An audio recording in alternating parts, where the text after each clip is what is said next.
Hello everyone, this is Hema here, your favorite friend from Blackboard Learners.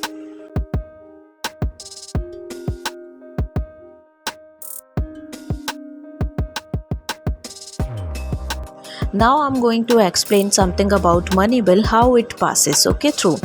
So far as a money bill is concern, जब money bill के लिए concern आता है it originate only in Vidhan Sabha. ये जो lower house है legislature का, विधानसभा, उसमें ओरिजिनेट होता है और it is introduced by a minister with governor's consent. Governor की अनुमति के साथ ये कोई भी मिनिस्टर के द्वारा इंट्रोड्यूस कराया जाता है। And after this is passed by Vidhan Sabha it is sent to the Vidhan Parishad. ये विधान परिषद में भी भेजा जाता है अगर विधानसभा से कॉन्सेंट मिल जाता है या पास हो जाता है तो। The Vidhan Parishad has to return it within 15 days और विधान परिषद को इसे 14 डेज के अंदर वापस करना होता है। If not returned, it is considered as passed by both the houses and it is sent to the governor। और अगर ये 14 डेज़ के अंदर वापस नहीं आता है तो दोनों हाउस में इसको पारित माना जाता है, पास माना जाता है और फिर ये गवर्नर के कॉन्सेंट के लिए भेजा जाता है गवर्नर के पास। अब मनी बिल एग्जैक्टली है क्या? मनी बिल जो है वो कोई भी एक निश्चित अमाउंट है जो कि किसी भी स्टेट लेवल पर किसी भी असुविधा को सुविधा में बदलने के लिए लगाया जाने वाला पैसा होगा। ओके,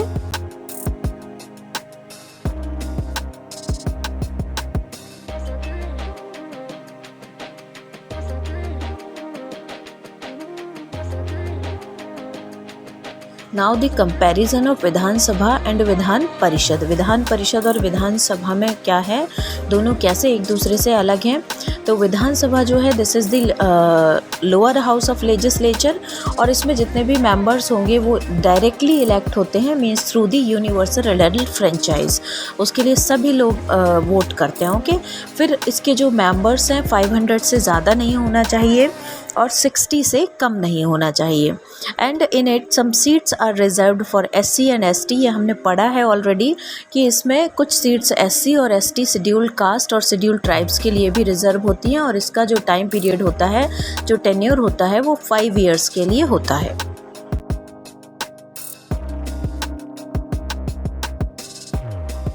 अब दी विधान परिषद में क्या होता है, जैसे कि Vidhan Sabha is the lower house, same like it is the upper house. Okay, और ये अपर हाउस है जैसे कि which is the similar to the Rajya Sabha of the parliament. जिस तरह पार्लियामेंट में राज्यसभा अपर हाउस होता है उसी तरह ये स्टेट लेजिस्लेचर में विधान परिषद अपर हाउस है।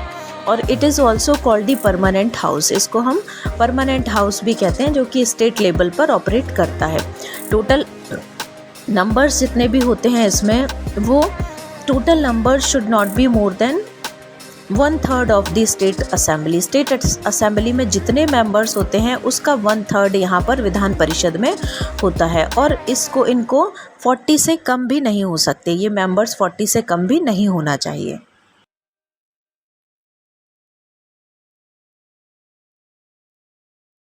एग्जीक्यूटिव्स क्या हैं? स्टेट लेवल पर जो एग्जीक्यूटिव्स हैं वो क्या हैं, कैसे वर्क करते हैं, इसको हमने पहले भी समझा है अभी कुछ लाइक सेकंड वीडियो में। तो अभी भी मैं एक्सप्लेन कर देती हूँ। स्टेट एग्जीक्यूटिव जो हैं उनमें कौन कौन है जो वर्क करता है, means executive in the sense कि मेन इंपॉर्टेंट बॉडीज़ कौन है स्टेट लेवल पर। तो सबसे पहले आता है गवर्नर, उसके बाद चीफ मिनिस्टर और फिर देन काउंसिल ऑफ मिनिस्टर्स। ठीक है, और जो गवर्नर हैं, here I have written governor in bracket, वो इसलिए कि आगे हम गवर्नर की क्या पावर्स हैं, उनके क्या फंक्शंस हैं, दैट वी विल नो।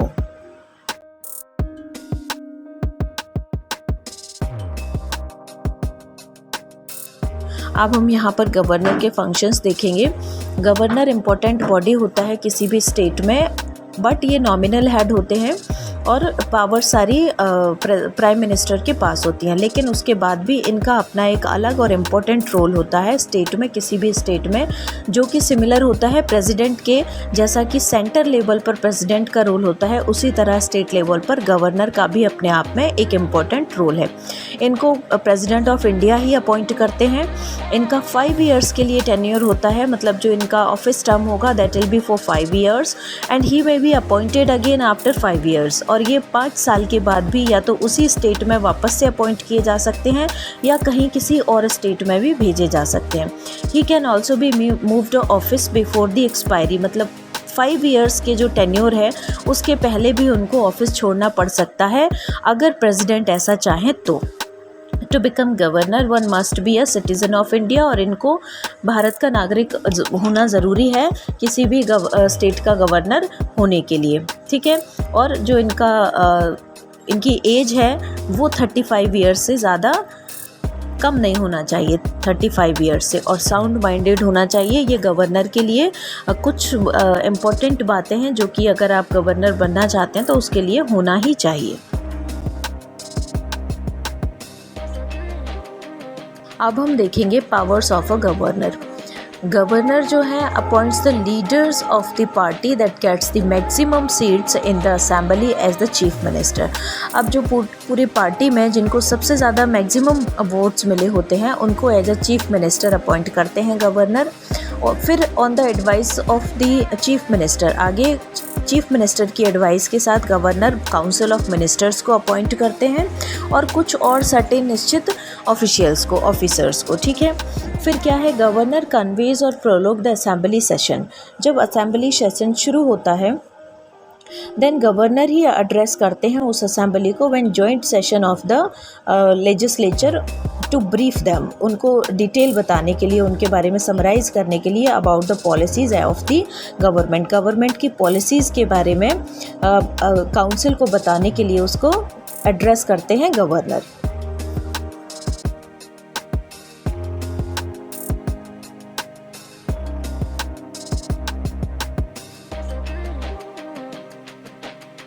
अब कुछ और जुडिशरी पावर्स भी हैं जो कि गवर्नर को मिली होती हैं, न्यायिक शक्तियाँ, जिसमें इंक्लूडिंग होता है किसी की पनिशमेंट को कम कर देना।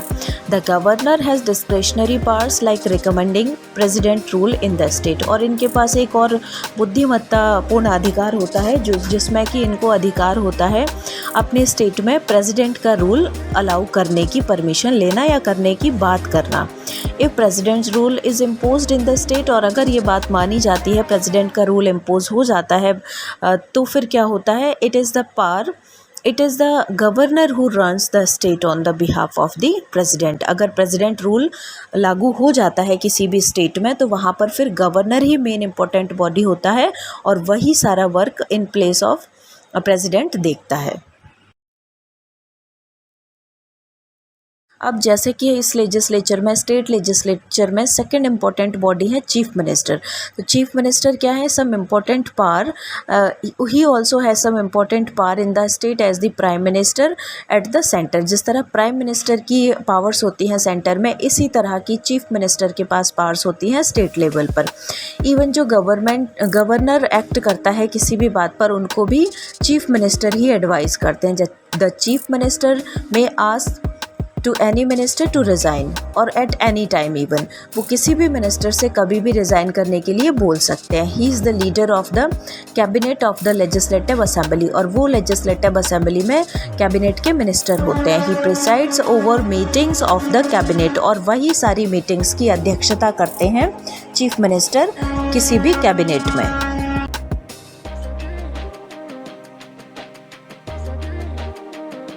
अब थर्ड इम्पॉर्टेंट बॉडी हम देखेंगे council of ministers, means governor, after that chief minister, and the third and the last council of ministers. अब जो काउंसिल ऑफ मिनिस्टर्स है ये क्या है, it is the executive body. ये एग्जीक्यूटिव बॉडी है किसी भी स्टेट लेवल पर, जिसमें that carries out of the day to day administration of the state. Day to day administration देखने के लिए जो अलग अलग मिनिस्टर्स हैं, that are also very important, that also plays very important role and called council of ministers.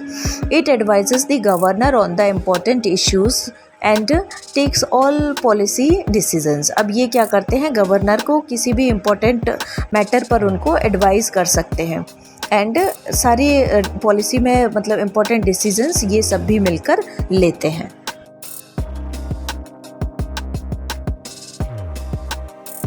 Last but not the least, thank you friends, your favorite friend Hema, and these are your choices. Like, share, subscribe, comment and press the bell icon. Thank you.